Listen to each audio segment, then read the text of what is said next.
जय हिंद स्टूडेंट्स। चलो शुरू करा जाक आज का क्लास। आज के আমরা ক্লাস 10 এর ম্যাথমেটিক্স নিয়ে আলোচনা করব। তো চলো শুরু করা যাক আজকের ক্লাস। দেখে নিই আজকের ক্লাসে কি আছে। তো class 10 mathematics exercise 5.2 question number 16 সমান্তর প্রকৃতিটি নির্ণয় করো যার তৃতীয় পদ 16 এবং সপ্তম পদটি পঞ্চম পদ অপেক্ষা 12 বেশি। তো আমাদের সমান্তর প্রকৃতি নির্ণয় করতে হবে, ঠিক আছে, যার তৃতীয় পদ হলো 16 আর সপ্তম পদ পঞ্চম পদ অপেক্ষা 12 বেশি, ঠিক আছে। সপ্তম পদ পঞ্চম পদ অপেক্ষা 12 বেশি। তো চলো কিভাবে করব। তো প্রথমে আমরা দেখে নিই কী কী আছে আমাদের এখানে। তো আমাদের এখানে কি আছে, প্রথম তৃতীয় পদ আছে, ঠিক আছে। তো আমরা লিখতে পারি এখানে তৃতীয় পদ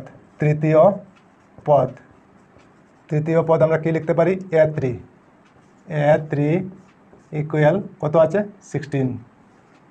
বুঝতে পেরেছ? আচ্ছা, তো যেহেতু আমরা জানি কি an equal a plus n minus 1 into D, এই ফর্মুলা আমরা সবাই জানি, ঠিক আছে। ওইখানে কি আছে a3, তো সুতরাং a3 ইকুয়াল 16, ঠিক। তো a3কে যদি আমরা an ধরি তাহলে ওই ফর্মুলাটা আমরা লিখতে পারি ওইখানে। চলো লিখে নিই, a প্লাস n আছে, তো n এর জায়গায় আমাদের এখানে কি আছে, ওইখানে দেখো an, তো ওইখানে n এর জায়গায় কি আছে 3, তো আমরা 3 লিখতে পারি, ঠিক আছে। 3 n এর জায়গায় 3 লিখতে পারি মাইনাস 1 ইন্টু ডি, ঠিক, ইকুয়াল দিয়ে বাকি রয়ে গেল কি 16। বুঝতে পেরেছো নিশ্চয়? আচ্ছা চলো এখন আগে a প্লাস 3 থেকে 1 মাইনাস করলে কি হবে 2 আর ইন্টু ডি, তো ডি লিখে নেব 2d 16 ইকুয়াল 16। বুঝতে পেরেছো? ওইটা আর কিছু করা যাবে না, ওইখানে আমরা নাম্বার 1 সমীকরণ দিয়ে দিই, পরে আমাদের কাজে লাগবে, ঠিক আছে। তারপরে দেখো আবার সপ্তম পদ, চলো আবার সপ্তম পদ আমরা কি লিখি a7 আর তারপরে পঞ্চম পদ, চলো পঞ্চম পদ লিখে নিই। পঞ্চম পদ আমরা কি লিখি a5, ঠিক। চলো এখন কি করতে পারি, তো আবার লিখতে পারি যেহেতু an equal a plus n minus 1 into D, ঠিক। ওইখানে কি আছে a7, চলো সুতরাং a7 ইকুয়াল আমরা কি লিখতে পারি a প্লাস n এর জায়গায় ওখানে কি লিখা আছে 7, তো আমরা n না লিখে কি লিখবো 7 মাইনাস 1 ইন্টু ডি। চলো তারপরে আগে a প্লাস 7 থেকে 1 মাইনাস করলে কি হবে 6 আর ইন্টু ডি, তো ডি লিখে নেব 6d। তো a7 আমরা কি পেলাম a প্লাস 6d, ঠিক আছে। আচ্ছা চলো তারপরে a5ও আছে, সুতরাং a5 ইকুয়াল আমরা কি লিখতে পারি a প্লাস n না লিখে কি লিখবো 5, ওইখানে 5 আছে, তো 5 মাইনাস 1 ইন্টু ডি। চলো তারপরে আগে কি লিখতে পারি a প্লাস 5 থেকে 1 মাইনাস করলে কি হবে 4 হবে না, তো 4 লিখে নিলাম আর ইন্টু ডি, তো ডি লিখতে পারি a প্লাস 4d, ঠিক আছে। তো a5 আমরা কি পেলাম a প্লাস 4d, ঠিক। আচ্ছা এখন প্রশ্নে কি বলা হয়েছে, সপ্তম পদটি পঞ্চম পদটি অপেক্ষা 12 বেশি, মানে সপ্তম পদ হইতে পঞ্চম পদ 12 কম আছে আর পঞ্চম পদ হইতে সপ্তম পদ 12 বেশি আছে, ঠিক আছে। চলো তো এখন আমরা কি লিখতে পারি, সুতরাং প্রশ্ন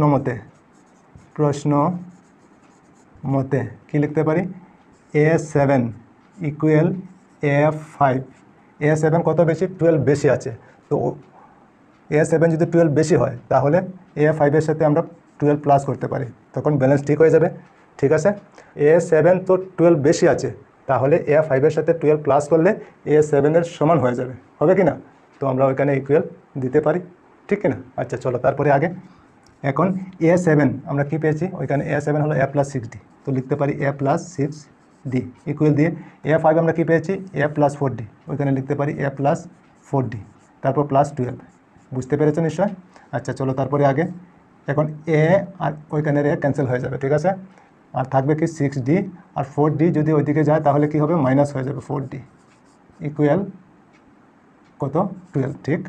এখন 6d থেকে 4d মাইনাস করলে কি হবে 2d ইকুয়াল 12, ঠিক।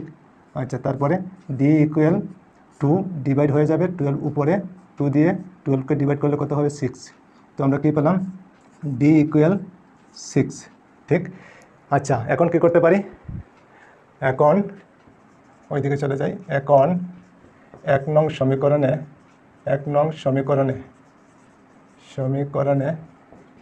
ডি এর মান বসাইয়া পাই ঠিক। 1 নং সমীকরণ কোথায়? 1 নং সমীকরণ হলো a + 2d = 16। তো আমরা লিখতে পারি a + 2d = 16। ঠিক। কি বসাতে হবে? d এর মান। তো a লিখে নেব প্লাস 2 × d, আমাদের কত? d হলো 6। তো আমরা লিখতে পারি d এর জায়গায় 6 = 16। ঠিক। চলো তারপরে আগে a প্লাস এই দুইটা ইন্টু করলে কত হবে? 12 = 16। তারপরে a থাকবে আর 16, 12 প্লাস আছে, বাইরে গেলে কি হবে? মাইনাস। বুঝতে পেরেছো নিশ্চয়? এখন a = 16 থেকে 12 মাইনাস করলে কত হবে? 4। তো a আমরা কত পেলাম? 4। a মানে প্রথম পদ। ঠিক আছে। তো সমান্তর প্রগতিটি নির্ণয় করো। তো আমাদের সমান্তর প্রগতি নির্ণয় করতে হবে। ঠিক আছে, চলো। সুতরাং সমান্তর প্রগতিটি হলো কি লিখতে পারি? a, a + d, a + 2d, a + 3d। ঠিক আছে, এইভাবে আরও হতে পারে। ঠিক আছে, চলো। তো প্রথমে কি লিখব? a আমাদের কত আছে? 4 লিখে নিলাম, কমা দিয়ে দিই। তারপর ওইখানে a + d আছে। তো a আমাদের কত? a হলো 4 প্লাস d আমাদের কত আছে? 6। তো 6 লিখে নেব, ওইটাকে ব্র্যাকেট দিয়ে দিই, তো ভালো হবে, বুঝতে সুবিধা হবে। ঠিক। আচ্ছা, তারপর কমা দিয়ে দিলাম। আবার ওখানে a আছে, তো কি লিখতে পারি? 4 প্লাস 2 × d, আমাদের কত? d হলো 6। বুঝতে পেরেছ নিশ্চয়? আচ্ছা চলো, তারপরে আগে কমা দিয়ে কি a আছে, তো a কত আছে? a হলো আমাদের ওইখানে 4 প্লাস 3d, তো লিখতে পারি 3 × d হলো 6। বুঝতে পেরেছ? তারপরে বাকি আরও আছে, ঠিক কি না? আচ্ছা, তো 4 হয়ে গেল একটা, আর 4 আর 6 প্লাস করলে কি হবে? 10। ঠিক। তারপর 4 আর ওইখানে 2 আর 6 ইন্টু করলে কত হবে? 12, আর 4 16 লিখতে পারি। তারপর 4 প্লাস 3 আর 6 ইন্টু করলে কত হবে? 18 আর 4 কত হবে? 22। ঠিক। ডট ডট ডট আরও আছে, ইত্যাদি আমরা লিখতে পারি, ইত্যাদি। ঠিক আছে, তো ওইটা হলো আমাদের আনসার। বুঝতে পেরেছো নিশ্চয়? সমান্তর প্রগতি হলো 4, 10, 16, 22, আরও আছে পরে। ঠিক আছে, তো নিশ্চয়ই তোমরা বুঝতে পেরেছো। তো ঠিক আছে, আজকে এই পর্যন্তই থাক। আবার অন্য কোনো ক্লাসে তোমাদের সঙ্গে দেখা হবে। সবাই ভালো থেকো, সুস্থ থেকো, আর মন দিয়ে পড়াশোনা করো। জয় হিন্দ, বন্দে মাতরম।